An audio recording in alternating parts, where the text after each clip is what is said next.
Ready? Yeah. Okay.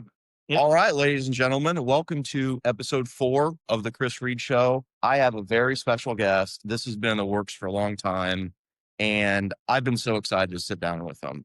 Chase Brower here from Peoria. Every time I talk to you, I feel like you own a different business, like a new business. Seriously, you're such a serial entrepreneur. And I know we haven't had like a ton of interaction, but every time I hear you speak like at 4, you motivate me. Seriously. Okay, I'm good. like, Good. I I see you doing stuff that's like far more scalable. oh than I my do. God. So I'm feeding off of you as well too. So it's it goes back and forth in that sense. Yeah. Man, I'm just taking one day at a time. That's all you can do.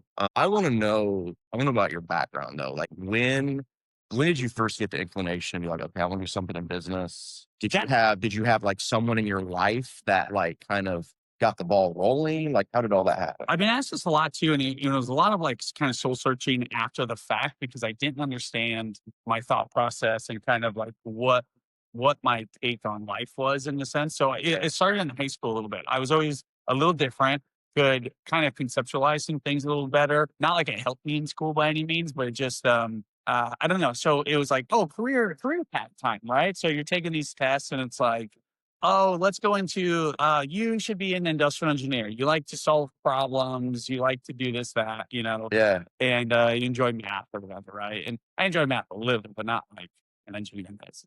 And so I'm like, okay, I'll be an industrial engineer. So I go to Iowa State and I go there for 2 years trying that path. And it was just so boring. I enjoyed the work, the computer programming. It was all these other facets, like these tools that school is kind of teaching me, but to funnel into like one job or so. And it really started too when I was doing an internship after my first summer as an industrial engineer. And I was making decisions or solving problems that would save the company like $1 million or millions or even tens of thousands of dollars, right? Stuff like that where you just efficientize a system. Yeah. And I was like, man, I don't see any of that. I just get my same paycheck. And I was like, how do you be the one? How do you become the one that gets the $1 million savings? How is that going to your pocket? And so I started thinking, and I was like, maybe, and it didn't, because I didn't have the confidence to say I should own a business or whatever too, but that stuck in my head. And then it goes on and I changed majors a couple of times just to try to figure out. And it steered me towards business. I got a business degree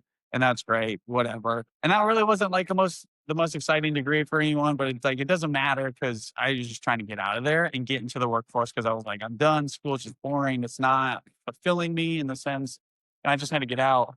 And so it started. And then in 2016, I just started my first business because I was still kind of searching. So 2016, how old were you when you started your first business? 30 or 26. 26. Okay. Maybe. Yeah. 26. Yeah. Okay. So, I was going and I started my own business because I opened my mouth to a guy that said, I need to sell these things on Amazon, but the guy in house isn't doing a great job. I'm like, well, I can get you on page 1. And I didn't know anything about SEO. So I just he's like, well, do you want to do it? I'm like, of course, I can get you on probably like a month or 2. Yeah. And he's like, all right, do it. And then I was like, oh, shoot. So I had to go home, get on YouTube University and started searching SEO. So you had no idea how to do it? I had no idea. But I figured out. Richard Branson said too, is like, if anyone gives you a great opportunity, you say yes and figure it out. Yes. Yep. Okay. And that's what it was for me to kick off everything. And that's where like my entrepreneurial, spasm happened right there. And so I did. I actually got him on the first page of Amazon reviews. We started a great system, added some more SKUs on there. And so then I started getting then it turned into, once the work was kind of done, then it was just like a monthly check. Right. Mailbox.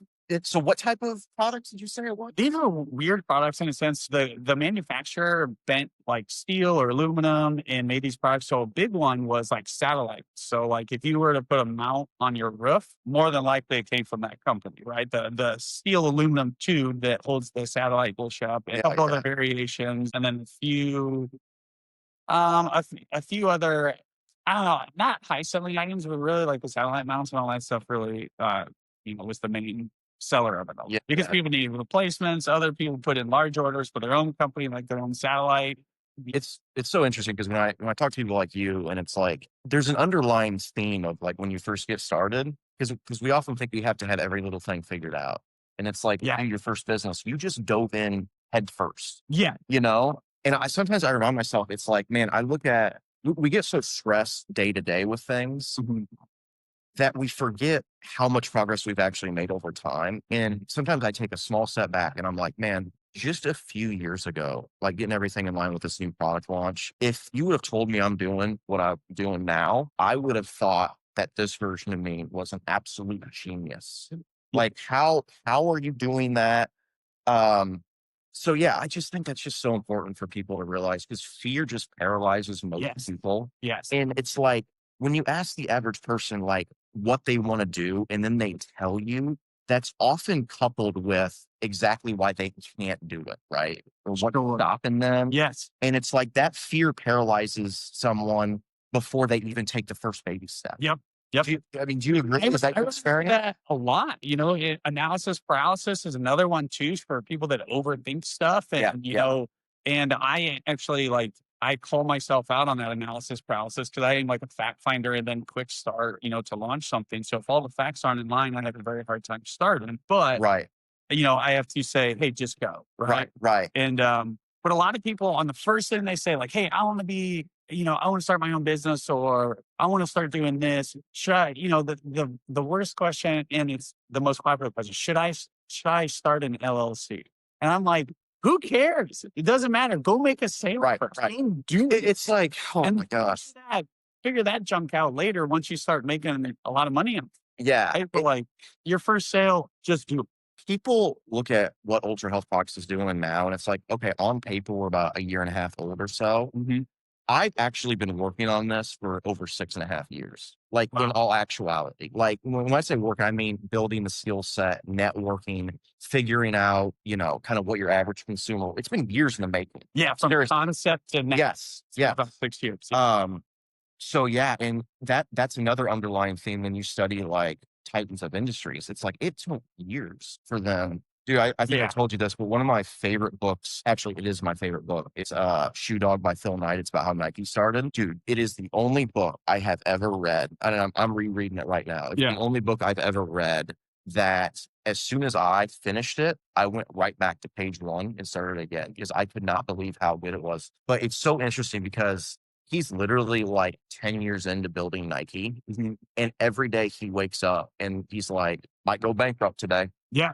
I don't know. Yeah. This problem happened, and, but yeah, I've got a heck of a speech prepared for tomorrow to say. Fantastic. I literally, I go through like creative spurts where I can just sit down and like hyper focus. Yeah. And I wrote this 5-page speech, literally in one sitting. Yeah. And it's just stuff that I've had like kind of bundled up, and because people see everything from the outside and they don't understand like the daily grind and all the ups and downs. And there are some days where I'm like, okay, everything is going perfectly. You know what I mean? We're doing it. Yeah. Not necessarily perfectly, but I feel very confident going forward. Yeah. You're like, this is working. Progress is being made. You're like, we're doing it. Yeah. And then there are other days where you're literally like, I don't know what the heck I'm doing. What am I doing? Like the bills are adding up. You know what I mean? You're spending so much money on so many different things, and it just can be overwhelming. There's the models of like OPM, other people's money, right? Yeah. And that's where like my first idea came from. And then the other businesses were like service, right? I had a thesis on business. I was like, do something they can't offshore, right? So I went into the service aspect on some of the stuff, and I would install expensive lighting systems, lighting in people's houses, and audio video. And that I enjoyed very much. So I started to turn everything I enjoy like into a business and stuff. But that was great because there's like other people's money, right? They pay you first and then you go and perform a service or half, whatever. Right. But when you're starting to get into businesses and you need capital first before you can make the first sale, or try to get other people's money, try to get a purchase order beforehand where they pay half or so, that's a lot more difficult. Right. Right. And that's where that uncomfortability starts. And that's where.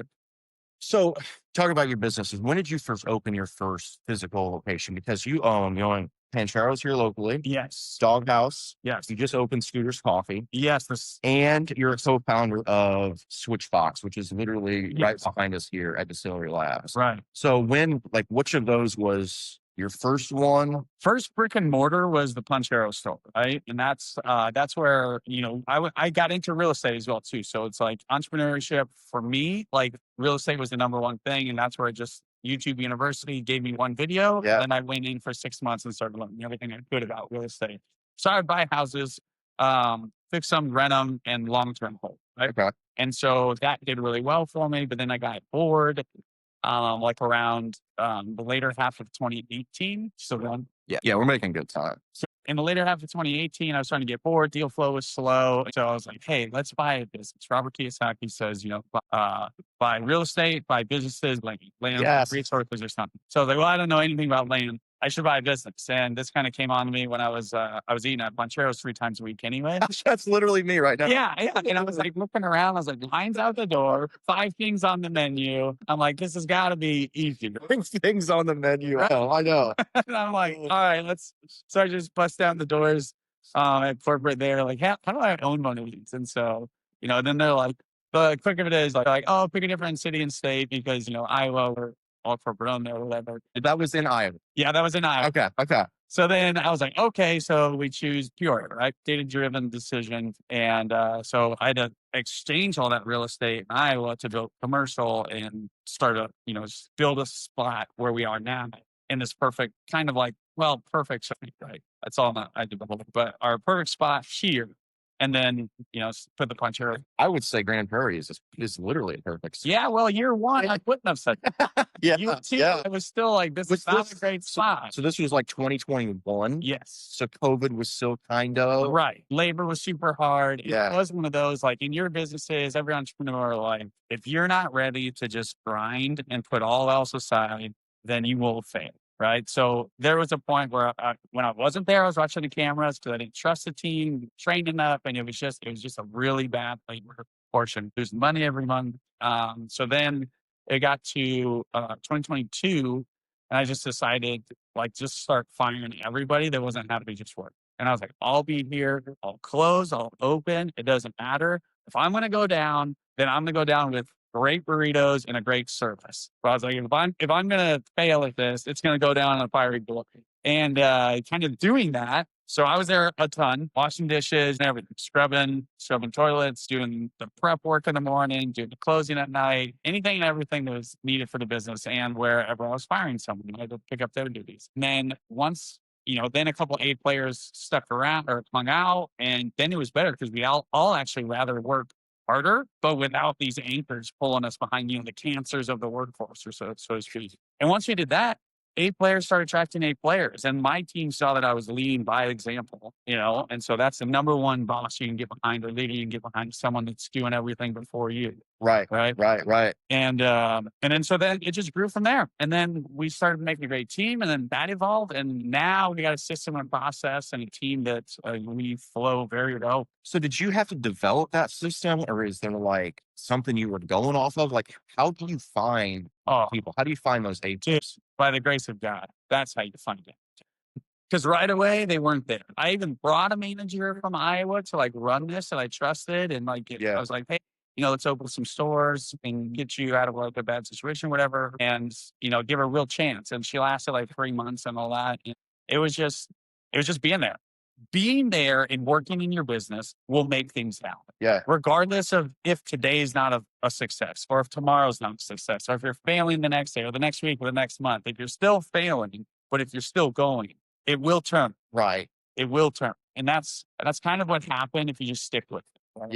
Yeah. It's like, man, in any business, when you find good people like that, you have got to stick with them. Yeah. And no matter what, because you're right, they are so hard to find. It's like when I look at business owners, one thing I can't stand is business owners that are they're just from a distance. Like they're not in the weeds. They don't know what the people are going through on a daily basis. That's exactly what I thought what business would be. Was the thing. They think they know from a distance. And it's like, you have no idea what they're actually going through. Right. You know what I mean? You're not doing it. Right. Like, please show up sometime and understand. Yeah. And then you can have some advice. Armchair management from the deck. I see you once every 6 months. Gosh, my gosh. And Yeah. that's when I started to know too. It's like if we didn't have the system, if I couldn't touch it or kind of like, be within range, I knew and I'll develop systems as we grow and all that stuff. Yeah, I yeah. just knew it had to be within touching. So I know I've asked you this before, but when we're talking about a physical store versus an online business, what attracted you to like a restaurant Yeah, or yeah, physical yeah. location? It sounds like, oh, we've always dreamed of doing this. So that's what I did. I just enjoyed burritos. And I was like, how do I get burritos for free for the rest of my life? Right? Yeah. So that was the answer. So what a long time ago, when I was back when I with CD Business Solutions, when I was trying to think of like, what businesses I'd like to do, what's gonna work, what's a service that people like. I actually was like looking for stuff you couldn't offshore, but also produce like reciprocal purchases, much like these, right? Right. They last only so long, and I got to buy another one. And I came up with like service that was great, but then like, what services do you constantly need, right? And I didn't like to continue for get on these weekly services in home or with businesses or so. But then food was kind of like sticking out there. And I was like, oh, well, food, I was like, this is a great product. It seems easy. I was like, this is that returning purchase every week, every month, twice a month or whatever. Get those customers. So that way, once you have your clientele, it keeps coming back. And then Right. so that's what kind of led me to that. Not saying that was the end all be all, but I mean, food is kind of one of those things that doesn't go away, but it is the hardest industry. You said you look at how often I'm going to Yeah. the app. I'm there 4 to I'm 5 not that times a week. And I never it's like I never get tired of it. Yeah. It's like when I'm hungry and I take that first bite, basically every time I'm baffled by how good it is. Yeah. I'm not joking. He's not paying me to say this. I'm being 100% real. But yeah, It's literally why I invested everything I had into this first business because I enjoyed it that much. I was like, nothing makes me full. Nothing makes me full for a good price, and nothing makes me feel good afterwards as well too. And I'm like, who wouldn't love this? right. And it's like you got your protein, you got your carbs, Yeah. you got post workout. It's like, oh my God, it hits the spot. And then another good thing I'll say is there are times where I go in there and the line is out the door, basically, literally. And I'm like, oh my gosh, I'm going to have to wait. Yeah. But that line moves so quick. It moves. It's like you guys got it down. Yeah. And Yeah. it's like I was just in there the other day and there was a line and I'm like, oh man. And it's just I went through it so quick. I'm like, man, you guys are on the ball. Yeah. That goes back to like even the early days when I fired everyone. It was like me, Gabby, and like one other person, whoever was on shift kind of too. And we were handling those lines. There's only 3 people that opened because I fired them. Right? Right. So we opened, we took that lunch rush on a Friday afternoon, and it was like line out the door. Yeah, we were a little slower, but man, all 3 of us were just booking. And I just love that you put in the grunt work. Like you were doing it. You were behind because a lot of owners think they're too good for that. Yep. I'm not doing that. Yep. But I love that. And it's like now you can actually relate to what they're going through because you've done it. You know what that means? People that come on too, they're like, oh, you know how to do this? Or I do something extra on prep. Right. I'm like, you guys forget it was only me before. Yeah. So I know you've said this before, but correct me if I'm wrong. You don't have any managers currently? Yeah. So that process organically came out, right? I'm a different guy. I think about the corporate world. I've seen the corporate world and I hate it. There's too many rules, too much political, it's just all political on whose butt are you kissing and all this. And I've seen I perform very well at my jobs, but like I didn't make it ahead because I opened my mouth too much or I'm not, rubbing shoulders with the right person or I will call people out because I don't think it stands that way. So same here. So with this business, I was much more open. And when the first manager left, we went through like 3 others, right? And keep this in mind, everybody, for business wise too. It's like every employee is either or aspect of the business, either a cost center or profit center, right? And all these managers that I hired back, gave them a couple of weeks and all this, and they didn't work out. They weren't leading by example. All became cost centers. Yeah. It's like my number one. My lead horse should never be a cost center, right? It should be the one for, the profit center. It should be the one making the money and bring the customers back. And none of them really understood that. But I was like, you know what? So the last manager I fired and asked her to leave because she brought down the culture, the corporate culture or our culture down. It wasn't fun. It wasn't even fun for me to come When you say brought the culture down, like what does that look like? Is that just like unnecessary drama? What do you call it? Rules and nitpicking everybody and making sure everything was done exactly to the T. Yeah, It's like, no, no, no. This system's not perfect, and we're going to ebb and flow with it. Right? As I've studied businesses, when you mentioned like when you have a cancer in the workforce, as an owner, you literally cannot put a dollar amount on what that person, what that cancer is costing your business. Right. It's incalculable. Right. From just Turnover, yes, slow down. yes. Uh, Just people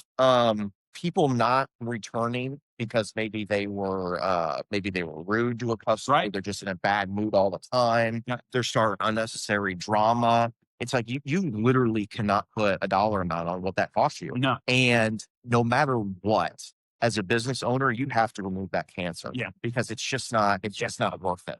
And it's hard to see it right away too. But then you look back and you're like, I'm such an idiot. I should have seen that. I should have seen these like clear hints, that it was a cancer. And that's what happened to me too. But, kind of going through this, it was just like, I asked the team after the last manager, bring the culture down. So it's like, when she was on or taking her days off, I would come in and it was like, oh, music is playing, we're having fun. Everyone was in a better mood. We're all having a great time. But then when she was there, it was the complete opposite. It was just like, I don't, and it's hard to explain, but it's just the culture was down, the feeling, the fun was out of it. You can sense it. Yeah. The energy was down, And customers sense it, they sense it too across the feed, the glass there, so to speak.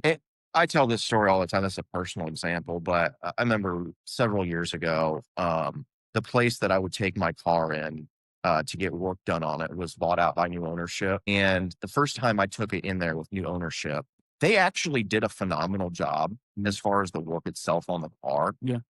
But the lady at the front desk was so rude, not just to me, but to other people. Other people that were coming in. I would overhear her on the phone, as I'm in the waiting room, just kind of waiting to get the work done. And my experience, it didn't even matter how good the work was on the car. I never went back there just because of the experience. It's like it's so crucial. You know what I mean? And it's like, it goes back to when you're an owner, the people that are just the owners that are just looking at the business from a distance, if they're not involved at least a little bit, they wouldn't even know that. Right. You know what I mean? Right. They wouldn't understand what it means to just provide good value, good service to your customers. That is your lifeblood. So yeah. And I think a lot of with business wise too, when you're developing a product, you need number one thing is you need to think about the customer experience, how it's used, how they open the bottle, flavor is, everything. And that's, I think probably Steve Jobs kind of coined that in a sense too, of how they were making it, but with the iPhone. But I think that's where anyone can make a burrito, right? But where's a niche where Chipotle is right down the road from this, right? Complete competitor and all that stuff. But what makes us different, right? And it's our food, but everyone says it's our customer, the customer experience, because when they go in Chipotle, they feel like they're like a burdening those workers. When they come in here, everyone knows them. Yeah. It's fantastic. And whether it be manufacturing product, processor, it's all about the experience of the consumer for them to come back. Right. So you mentioned your newest location is Scooters Call here, right? Yeah. Brief 4. Okay. What's the time frame? What's the process like from okay, I'm gonna do this, I'm gonna open this to okay, day one our doors are open. What is that process? Yeah, so we opened Bartonville, right? And that took about a year to see, I forgot about that. Yeah. There's also one in Bartonville. Yeah. Okay. Yeah. So we opened the one in Bartonville in 2023, and that was working in Poncheros and kind of developing our own culture, firing the managers and letting the team kind of do everything and having the team absorb. This is what I want to touch base. I want to go back on too. I think there's a book about the management style. I didn't read it, but I thought I was reinventing something at the time, but I wasn't. But I did let the team just pick up the few management duties like a manager would do. But what it did was it allowed the people that like to be on the computer to do the computer work. It allowed the people that wanted to work with the food to do the food work. That way, nobody had to do something they truly hated. And so it really was a team aspect that has really, and how does that look at scale? You can't scale that. It's not a system. It's a system built. Our system's built on trust and teamwork. And so, maybe there's a book about it. I don't even know which one it is, but to go about that. But that taught me, working with my team, that taught me to find the right manager to build the scooters team. And that's what we did. And that took about a year to get all of the baristas and all that in check. And again, getting rid of cancers and all this too. It and that system's a lot easier. So like there's not as much prep and all that stuff in the morning, but going from 2023 to a year and a half later, well, I guess it's 2020, yeah. So almost 2 years to get the second one open. Okay. Right. Well, I guess we started building 6 months, 8 months beforehand. They're drive-through only, right? Drive-through only. Yes. I think from a business perspective, I think that's genius. Yes, it was. It was like, get rid of the dining room because it takes away 50% of their complaints. Yeah. Yeah. Just because you got to rely on people you got to trust people to clean the dining room. Right. Well, Right. and that's hard for anybody. Yeah. Whether a good person's having a bad day or not, so. Yeah.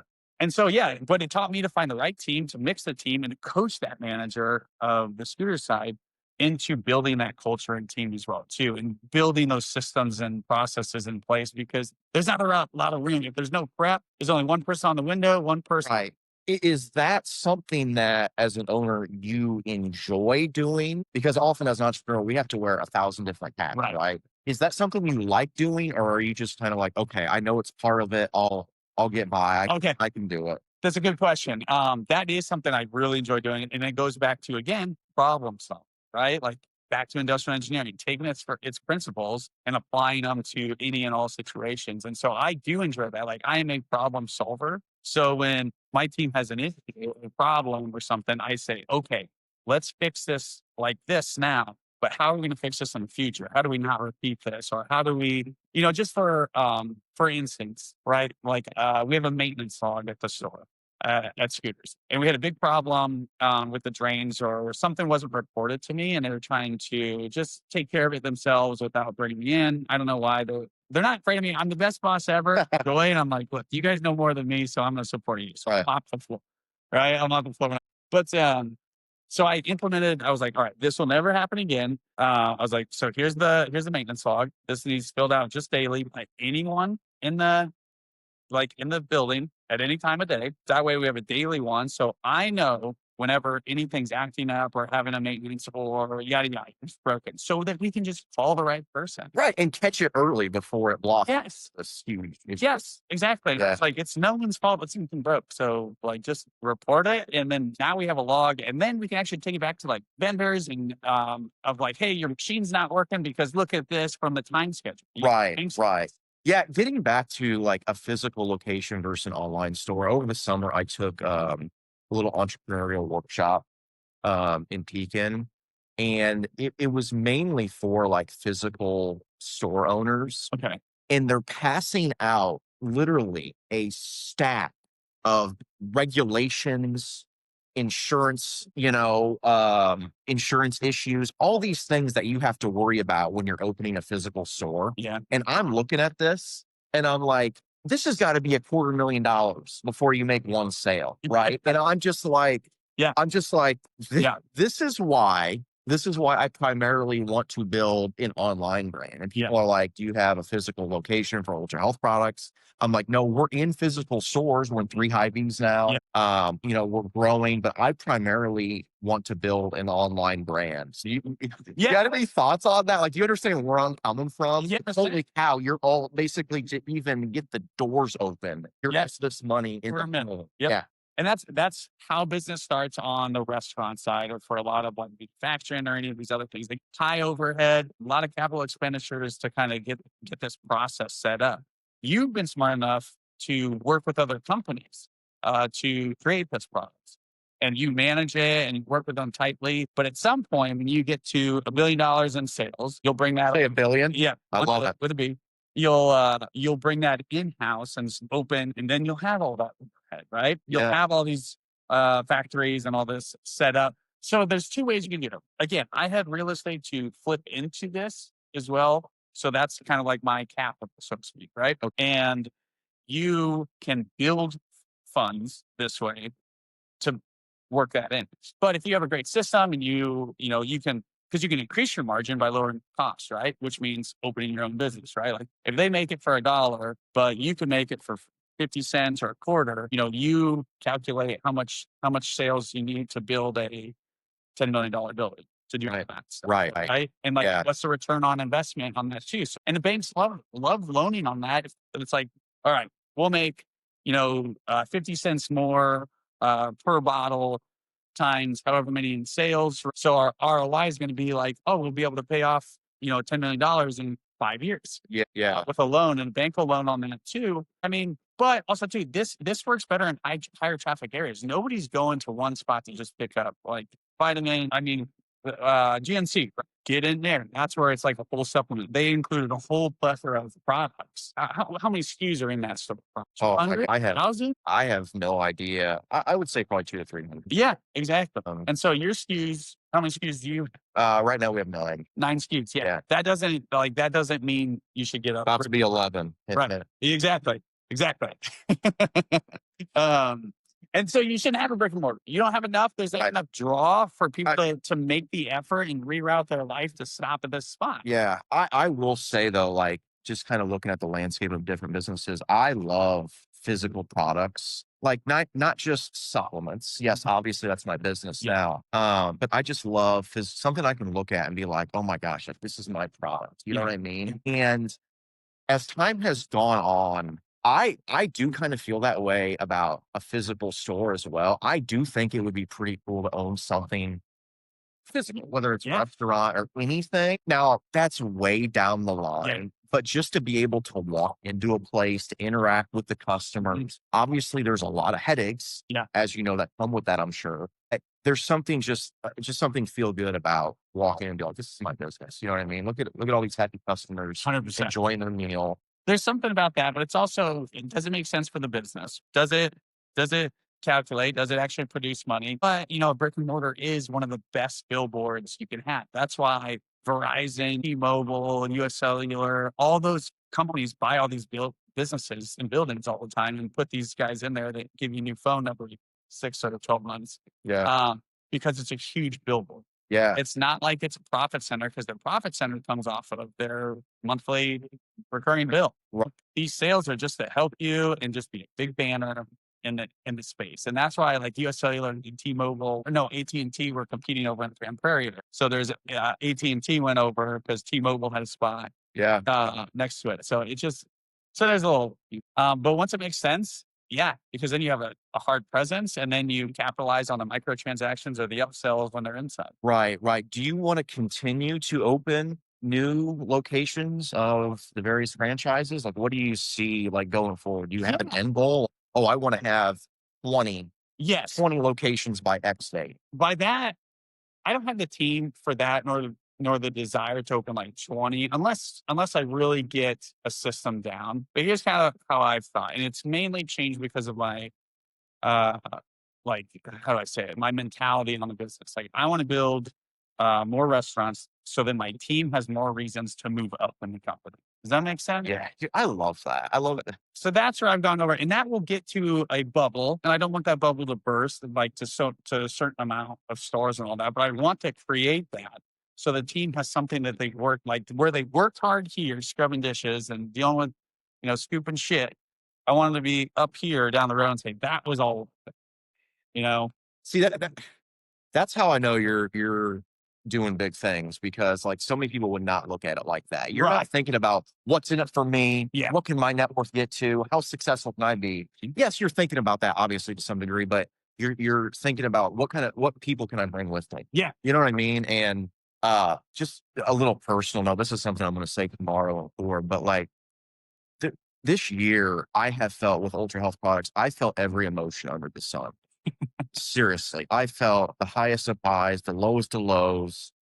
And it's like whenever I kind of get in a tough spot, I think about all the people that have literally believed in me since the beginning of this. Like I'm going to mention this tomorrow too, but every Wednesday night at the gym I work with a guy named Angel, and he's an interesting guy. I'm actually going to have him on the show at some point. He's a prison guard. He goes to different churches and he speaks to troubled kids. Really interesting guy. Very cool. But every night that I work with him, we'll be walking out of the gym and he will look me dead in the eyes and he will say, Chris, I know you're gonna make it. Like you've got the work ethic, Yeah. you've got the passion, you've got the vision. And he's 100% genuine. Yeah. You know what I Yeah. mean? And he always jokes, he's like, Chris, when you make it big, the only thing I ask is I want to be your driver. Yeah, That's it. exactly. And it's like, I just think it's like whenever I'm going through a tough time, I think about, I really do owe it to people like Angel to keep going and Yeah. to figure it out. You know Yeah. what I mean? And I was just talking about this to someone, but when you're going through a tough patch, there's a time, and I want to get your input on this, but there's a time to kind of vent about your problems, but there's also, more importantly, a time to just leap, right? And Yeah. say, take my hand, like, we're going to figure this out. We're going to get through this. And when you overcome those obstacles, and I've already felt this a lot this year, when you overcome those obstacles, you just gain more and more confidence. Yeah. And it's just a snowball effect. Yep. You know what I mean? Because you're like, okay, I didn't know how, but I overcame this, you know, and now we're in a better position than ever. I'm not going to get too into the nitty gritty of like what specific issues. But I'm just going to kind of talk in generalities of, you know, the ups and downs of building something. And there was a really big issue that we were facing that I'm saying, okay, if we want to scale this, if we want to scale ultra health products, we're going to have to overcome this. We're going to have to figure it out. And just because I put my head down and did just that, figured it out, we're now in a better position than we've ever been. And we have overcome the main obstacle that stops most brands from scaling. Fantastic. And it's only because I continue to put myself out there, continue to network, continue to build my skill set. Yeah. But my point is that confidence that you get from overcoming those obstacles, man, you can't put a price tag on it. You can't put a value on it. It's amazing. It's just a really good feeling. Yeah, I know that I really went off on a tangent there. No, but you're 100% right. It's all part of the entrepreneurial, process in that sense. And nobody knows the answers to your problems, but you got to figure it out because you've done it a different way than the other 10,000 have done it. yeah, Right. Same with me on the management side. Nobody does this. Everyone always is like, how do you not have a manager at Hunchbearers? And I'm like, it just works. We don't need one. And we have actually a better system than most on that side. Same with you. When you figure those things out, you are more and better equipped to handle the stuff as you keep growing. Right. Part of the process. Like I told you, I'm just figuring things out daily. You know what I mean? Like the one thing I'll say about me is I don't think there's anything particularly like special about me per se. Obviously, I have strengths and weaknesses, but I'm just persistent. That's really it. What would stop most people? I just keep going. I'm like, I'm going to figure this out. You know what I mean? And it's like when I first started this, I know I've told you this before, but I just got a million questions. How are you going to do this? How are you going to do that? Yeah. And I'm like, guys, I'll figure that out. Just let me get the products. I was getting that vibe from you in the beginning. So I was asking you a few questions. You're like, I don't know, Chase. I'm like, I'm just gonna let him figure it out. Like he's got it. He's doing his thing. I'm like, I don't need to. Yeah. Because a lot of the time people are negatively as well. People are going to put in their input for it. They're going to like, well, how are you going to do this? There's a million people that do this already. There's a million coffee chains and burrito shops. How are you going to be better than all the rest? It's like, I don't know. Right. I'll just do it. The business world, the e-commerce world, it's just crazy what's possible in today's market. I know a guy who's doing, no joke, $500,000 a month from one supplement. And I'm not going to say the name, I'm not going to say what it is, but I will say it's something relatively basic, relatively simple. And I'm looking at it and I'm like, this is a $500,000 product a month. But he's figured it out. He's working with some influencers. He had a viral video. And he's just figured it out. He's just got in front of the right eyes. And I look at stuff like that and I'm just like, okay, I don't necessarily want to make $100 million. Okay, that would be nice. Yes, he does. Yeah, okay, I do. But we all do. Whether we earn it though is the other right. But I just really I want to, meet and help a lot of cool people that I've met, people like you, and just inspire people. You know what I mean? And I'm already doing that. I talk to people that's like, oh, God, I've seen you build this from literally nothing. Yeah. And that's another thing we often forget when we get stuck in the weeds of just the daily grind. We forget, like, we're really inspiring people that have seen us progress Yes. from the beginning. And I think you can't put a value on that. And No. a couple weeks ago when I was setting up at Schooner River Drive, I met a returning customer, a mother and a daughter, who I met them at one of my first events ever, Okay. right shortly after I launched. And they talked to me for probably 45 minutes about they're just like, this is amazing what you're doing. Like, this is your company. We've seen this grow from this. Yeah. And you could tell they're genuinely impressed, motivated, however you want to say it. Yeah.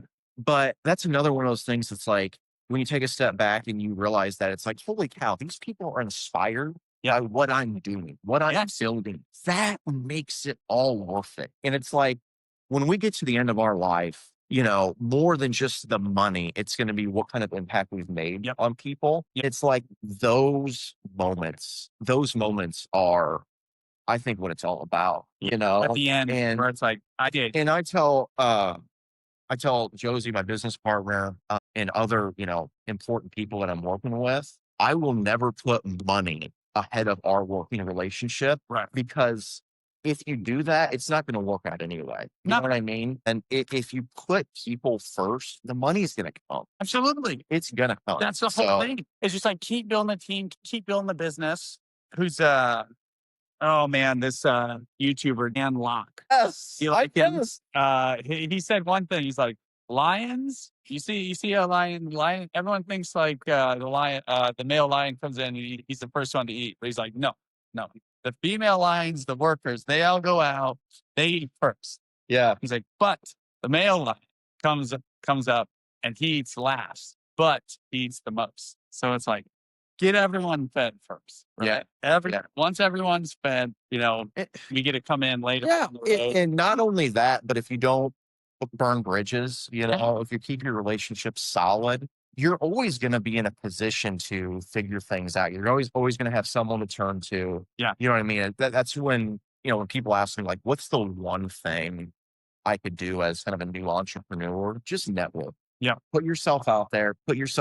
I have done, since I launched Ultra Health Products, I have continuously put myself in uncomfortable positions. You know what I mean? I know this is going to sound silly, but even we're sponsored for the Riverman this year, and this weekend I will set up Saturday night. Yeah. Even doing something like that where, I've never kind of done this, is a different crowd. It's kind of a nighttime event. It's really packed. Like, are people going to buy? Yeah. Are people going to buy supplements at a hockey game? What am I doing? You know what I mean? I'll tell you what, though, that event, I sold $16. That's what I'm talking about. Yeah. And I also got a couple pre-orders for the new product. Yes. So it's like, but if I wouldn't have done that, if I wouldn't have continued to put myself, and those 16 sales could turn in, if you have a 50%, repurchase rate. Yeah. Right? You got 8 more customers for a long time, as long as the team that. Yeah. Right? And so what's that lifetime? Yeah.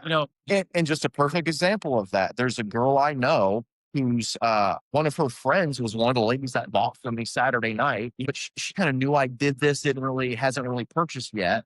But she's seen my Facebook post about Hy-Vee the other day, about how I was doing a restock at Hy-Vee. Yeah. She's not going to buy at Hy-Vee because one of her friends at the Riverman game she's seen bought from me. So it's like, it's just crazy how one thing leads to another. And that's where you're just consistent actions like will bring success, right? Yeah. It will put you over.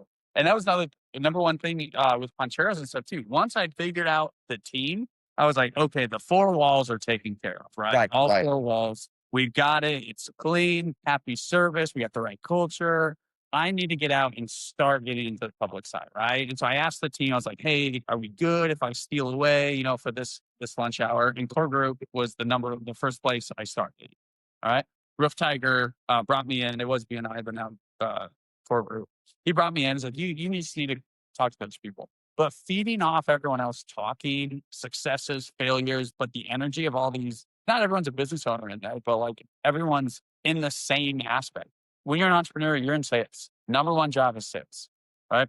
If you're the engineer, then you need to hire a sales guy, right? Like if you can't get out there and stuff. But once I started networking, once I started to just show people who I am and what the product is, through me. Then stuff started to just happen. Then I'd come back to the restaurant all reinvigorated because I fed off someone's like win that they had and stuff too. And it's like, that's the thing. There's no jealousy, right? Entrepreneurs are always the people that like try to help others, right? And so you can't look at anyone's success as jealousy. You have to look at someone's success as like, that's obtainable now. What can I learn from it? Yeah. Yeah. Yeah. Like Yeah. he did this. That means I can do it, Yeah. right? Like it just keeps pushing the bar for. Yeah. That's why it's so important to surround yourself with good people, to be in good environments like this here at Distillery Labs. I want to talk about your kind of how you got involved here also, because this, I see this every time I'm here, but this environment, it's just amazing. Like, I know. you just feel good here. Yeah. Like you look around at all the great people that are just, walking by and Doing stuff. doing cool things. And as you're walking through here, like you never know who you're going to bump into. You know what I mean? It's Right. the guy that just presented today at the workshop. He was a customer when he bought from me when I was set up at the 1 year anniversary earlier this summer. Yeah. And I had no idea, that he's doing big things. So, but yeah, just a lot of cool people. How did you get involved here at Distillery? You're the one that told me about that. Yeah. Yes. You said you're doing this. I'm like, you need to go to Distillery. The reason we are here is because of you. All right. It's actually because of you. Because you said something, I heard about it. I wanted you to get more information to be successful. And I was like, this is a great place. Yeah. Right. It kind of started on data-driven decision to bring us here to Peoria. One small catalyst, one thing that kind of like just kept tugging at me on deciding to move to Peoria rather than some other state or city was like the entrepreneurial community. Just Distillery Labs kept popping up, right? And like far more than any other place with the entrepreneurial ecosystem. And so I was like, okay, maybe at the end of the day, that'll fill my bucket when, we do this business and all that, whatever. It'll just give me something, right? Yeah. I just hope. And so one of the first things we did, talk about uncomfortable. One of the first things we did after we moved here the first week, I was like, well, there's this Distillery Labs thing. We don't know anybody in town. We don't have a babysitter. But Distillery Labs was not built. This place was not built yet. So they had a small rental. They rented a space kind of down the road here and all that. I went in, I parked out front with my wife and 2 children at the time. And I was like, I just don't even know if we should go into this place. Like it's, we got the kids. Maybe I should do another time. And my wife was like, we're here. This is what you wanted to do. Who better to represent you than like, you got your kids and family, like we'll be in and out if it's not worth anything or if they kick the kids out, right? Yeah, Whatever. Yeah. We come in super warm and inviting. We got entrepreneurs. We got people doing virtual reality heart surgery in there. And a guy makes, our 309 sauerkraut, and he does a bunch of those sauces and all that stuff was in there. And so from then on, I had a great experience just chatting with people and saying, hey, I came here to open a restaurant. A lot of people probably thought I was just like, everybody else. Yeah, I'm going to open a restaurant. Yeah. But I did it. So it was just really cool, but it was inviting and there was no pushback. People were just good. They were cool with the kids and all this stuff. And it was a great experience. And so from then on, I just started hitting up. I think my wife were pushing me to go in there because I was just feeling, last second, nerves of like, I'm not worthy, right? I'm so happy we went in. Then I started to come to different talks that they had this building used to be ICC, Illinois Community College. Yeah. And so they had a couple talks here. They'd use this place and all this. Then the renovation started with Distillery Labs because they got a big grant. So I was really pumped about it. But I joined with Switchbox here behind us. Me and my partner, Temmie, we were looking for a place every Friday to just go and whiteboard ideas, right? Just any idea because, I have more ideas. He has more ideas. I've had a couple ideas that have blown up on Amazon and stuff too. I'm like, I thought of that, 10 years ago. So I was like, I don't want that to happen anymore. And so Temmie and I just started whiteboarding stuff, but we just go to different libraries around town, like whoever had an open glass space and a whiteboard. And then we joined Generator with the G Beta program, which is a 7-week accelerator for businesses, startup businesses. We had our prototype order. And then there were delays and all this, but we went through the 7-week program. It was fantastic. But then once our program ended, Distillery Labs opened. And so now we're in this place, but we were affiliated with Distillery Labs kind of through that Generator. Right. Contact. So Generator was amazing. That's what you went G Alpha. Yep. And John Stevens, I pushed him into G Alpha. I got another guy for restaurant franchise concept. I brought him in. We had drinks and stuff across the river at Putt Club. And through BNI or the old core group, Bethany reached out like, "Hey, my husband's got some ideas. Will you talk? Will you just have dinner with us and chat them up?" So after that, we have a great time. I bring Carlos over to Distillery Labs. I'm like, "How have you never heard of this place?" And I just thought I show him the kitchen. I show him like the whole place. I'm like, all of this is a resource. And so that's, I mean, so after Generator, Timmy and I have been working out here. It's nice to get these things out of our garage and have a room that's ready for whiteboarding at any time, or a meeting space to meet virtually with people or to do podcasts. It was just quite amazing. So from the beginning, I was a supporter and just interactive, but taking those small actions, right? Yeah. And so that's kind of how I came up with it. But I had such a good experience that I'm like, I got to share this with anybody that wants to do something. Yeah. It's funny when I first start telling people like, hey, I'm launching my own company. Different people kind of gave me some different good local resources. This would have been early 24. One of the things that they wrote down was Distillery Labs. I remember seeing Doug's name on the sheet they gave me. And so that was like the first time I heard about it. I'm like, Distillery Labs, like, what is that? Where is it? Right. And then I think at that time, this was under construction because didn't this renovation just happen in like July? Yeah, they just did their 1 year a month ago. Okay. Yeah. So, 3 months ago. but yeah, as soon as I was here and I met Danielle and just Doug and the great people here, I'm like, I want to be a part of this. And I remember telling Doug, like, hey, I want to do more here, And when I made the decision to launch the show, I was like, this is a great spot. It's inside this building. There's literally, I like this spot. There's literally a dozen places we could do this filming.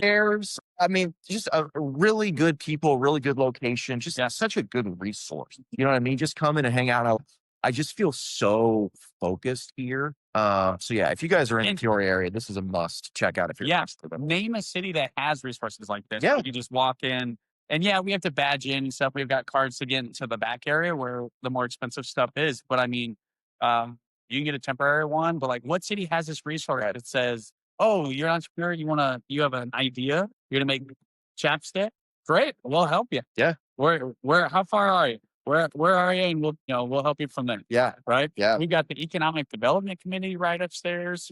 The Women's Business Bureau, there's only like 7 locations nationwide, but the Women's Business Bureau is here as well now. So like the resources, they designed this place literally to have the resources right next to you. Yeah.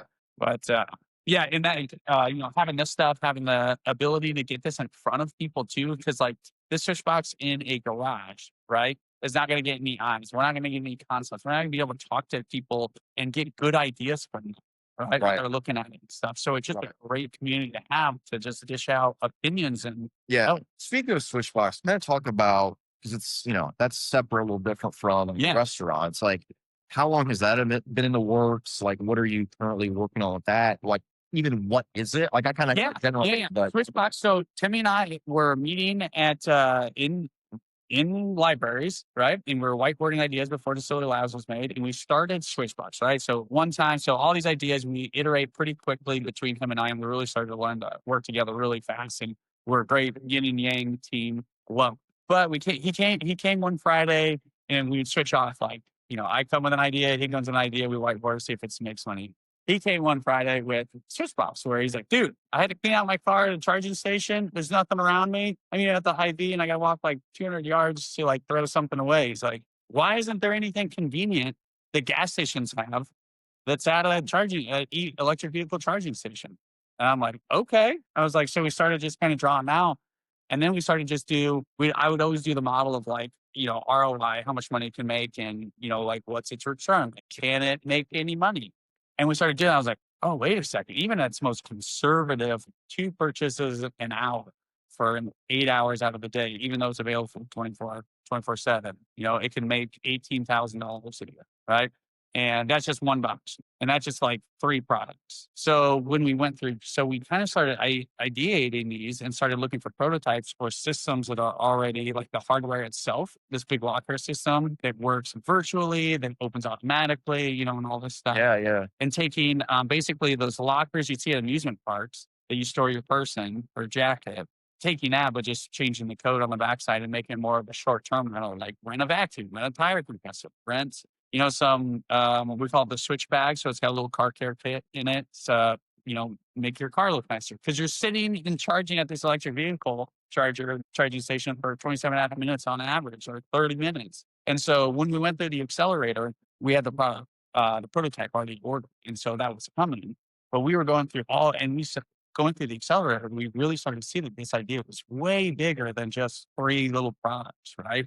Yeah. Why can't it have a digital screen to advertise, to get advertisement on there, make some revenue off that, or affiliate marketing where it's like, hey, what are people doing while they're charging their car? Well, they're watching YouTube. What if we advertise YouTube Premium and we get a rub off it if they keep that, if they get a free try YouTube Premium for 24 hours and then we get a rub off, if they keep it, How long does it take someone to charge there? on average 30 minutes because that's why they're going to the fastest charging. So like level 3, they're pretty empty and they need to charge fast and a lot, right? But at home, a lot of people just charge them at home and trickle charge overnight, 20 miles an hour or, which is not enough when people are traveling, need to get home and they're 100 miles away. Right. And so that's why we're targeting the level 3 charging stations because the level 2 ones are great at the grocery station. You're not getting very many eyes. But at the electric charging stations, they're in these remote spaces where nobody sees them. Like there's no convenience stops. They're in a desert, so to speak. They're not within walking distance of a lot of things. Yeah. Some are,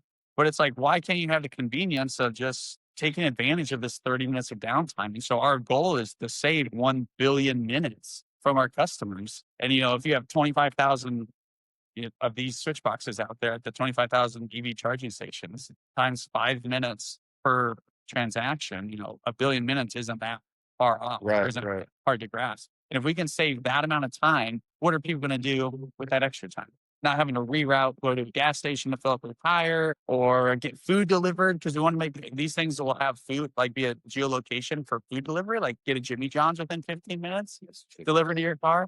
Because that's what happened to me. We had to reroute to Jimmy John's for 20 minutes, and like in St. Louis, then go charge and eat while we're charging. Why couldn't we have just had it delivered to us and saved me 20 minutes? I could have now my charging time is moot because 30 minutes versus 20, I'm net negative 10, but yeah. And you guys, correct me if I'm wrong, you're trying to get into high Vs? Yeah.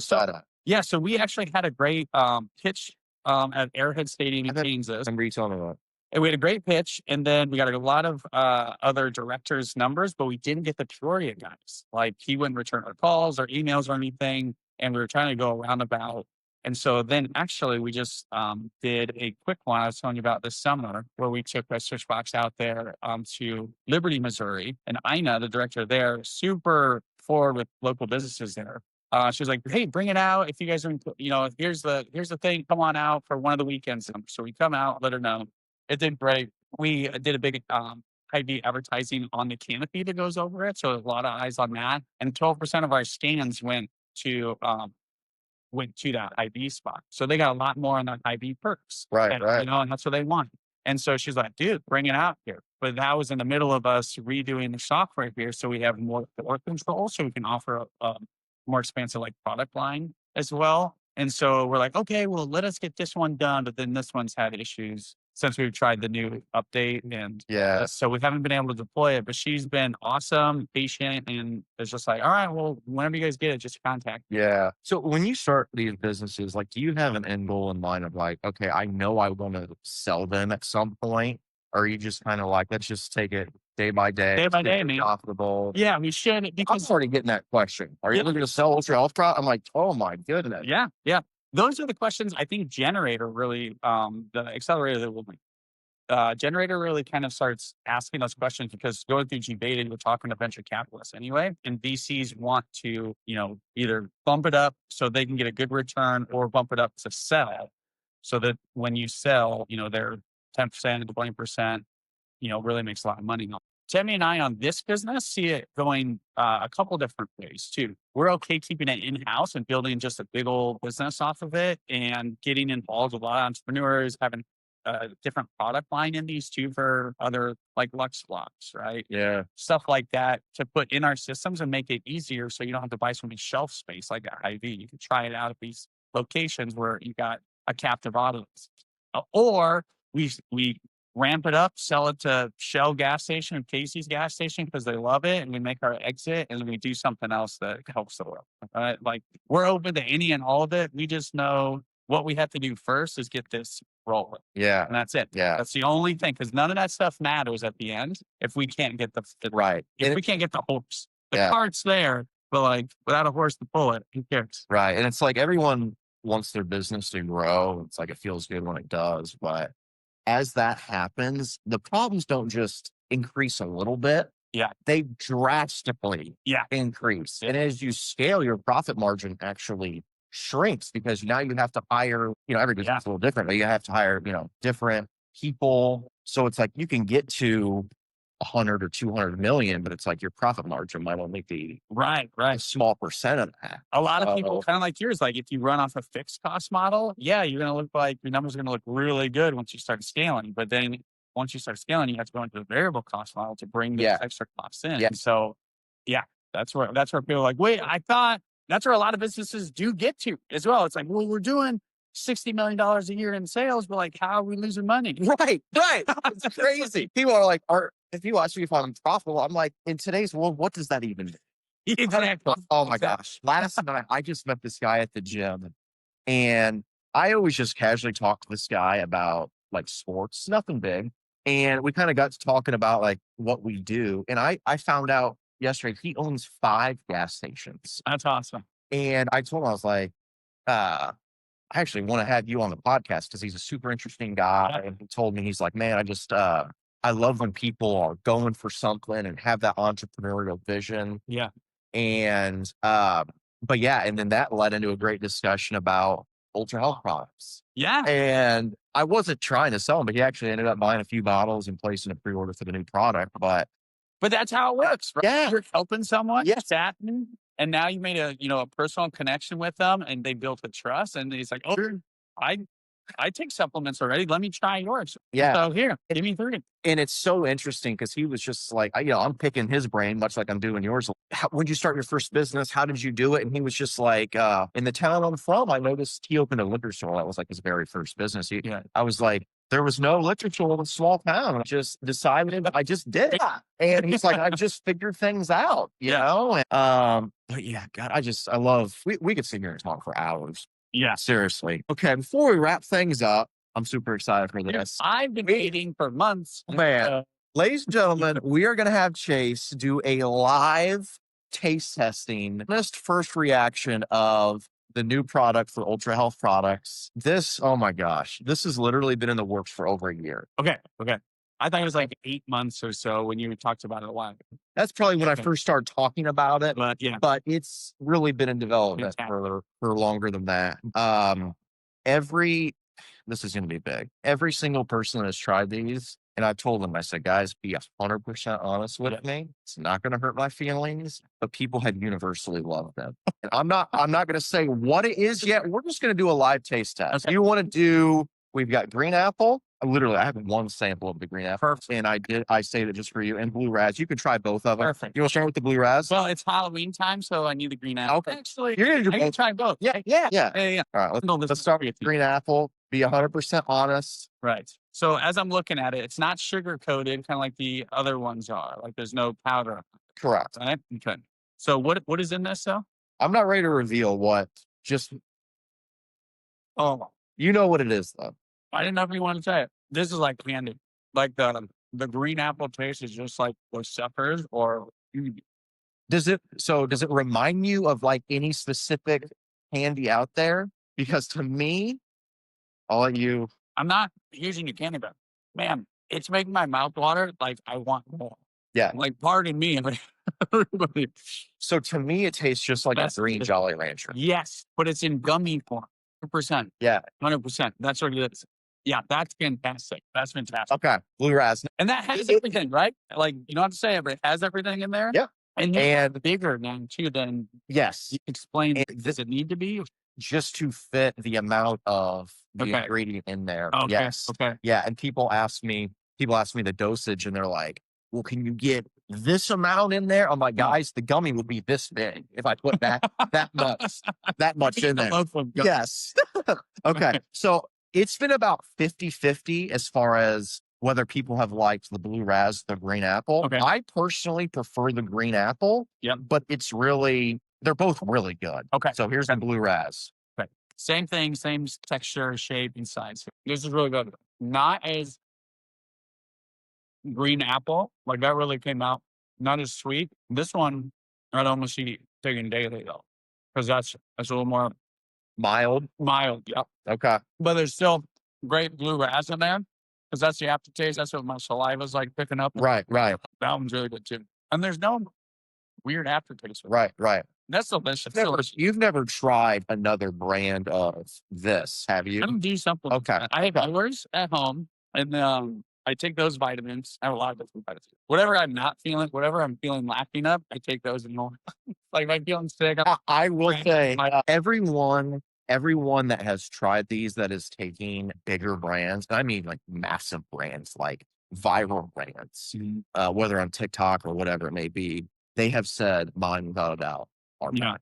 Oh. And one of my customers, he actually brought in samples of another brand to me yesterday and I tried them. Oh my gosh. Like I couldn't even tell you the first one, it was labeled as like a berry flavor. Yeah.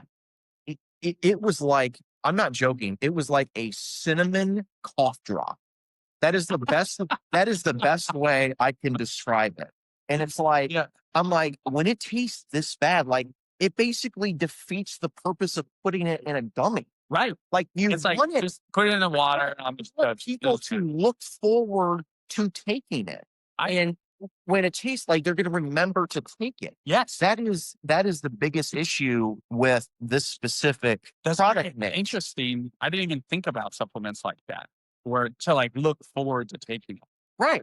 Well, that's one of the pros of gummies, right? Is when you have something that is enjoyable to take, it's easy to remember. Because what's the most probably common objection? Oh, I just forget to take supplements. I just forget. They're in the cabinet, and I just don't remember to take them. Right. And it's like, well, what's the point of buying it? You're not getting the benefit just sitting in the cabinet. That's awesome. And I have a pre-order for one of those. Thank you for your patience. No, I'll be getting it by Christmas. No, we're about a week and a half out. I told everyone when I first started doing pre-orders over the summer, like October's the target date. Cool. And we're looking, it's going to be a week and a half or 2 weeks past that. Yeah. But they're going to be so good. If I want to put this out, I knew it had to be something that I'm proud of, something that is top notch. That's what you set up for all of these things too. Yeah. Like when you're coming out, you say, especially like with this one coming out, it was cool to hear the nerd part of what you were doing with it. And why it's superior and stuff. I'm like, I could have rushed these out just to get something out there 7-8 months ago. Yeah. But I can't do that. Man, it was so funny. I was sampling these to another very astute business guy the other day. And he was like, dude, if you market these right, you're going to be able to retire. Like these are unbelievable. And they are. Like, there's nothing like this on them. I should buy some other brands so people can like compare. And a lot of times you can tell if you just like pick up the bottle and shake it, they're hard as a rock. Yep. Hard as a rock. And it's like, oh my God, this would be like chewing. Suck on. Yeah. So, okay. Well, I think that's fantastic, dude. And that's the thing. It's like your business is built for scalability, right? Like you can reach everyone on earth. I cannot give coffee or burritos or burgers or beer to everyone. Yeah. Right? And that's something where it's like, do it right the first time. Don't give anyone an excuse to not order again. Right. Oh man, Chase, this has been amazing. Dude. Seriously, we will have to do this again. I think it's long. This has been so much fun. Dude, you're amazing. I love talking to you. But yeah, we'll have to do this again. Thanks for being on. Granted, this is only episode 4, but this is probably the most fun I've had on the show. So yeah, thanks for being on. I appreciate it. And yeah, that's it for episode 4 of the Chris Reid Show. We'll see you guys next time. All right, Chase. So fire away. What is this first customer? Like, how did you get your first customer? Because you don't have a brick and mortar, you don't have a website, or maybe you did it. So, and it's your first sale. So like, talk about your first sale. So it's a crazy story. So I work at a gym, like I'm still working full time somehow through building all of this. And the people there, they literally remember literally me coming in one day and being like, I'm launching my own company. And a lot of people laughed. Okay. And, but, a lot of people I talk to daily. When you work at a gym, you become, pretty close with the people, and you see them every day, and you get to know them personally. And, but my first customer, you know how fired up I get when I'm talking business. Yeah. I'm just really passionate. I'm talking about, my vision, and I was so hyped. And one day, this was before I even had samples of the product. This was really when I was just like talking to people about what I was going to do. Okay. And I'll never forget this. This was a Friday night, and this guy, first guest I ever had, his name's Wing.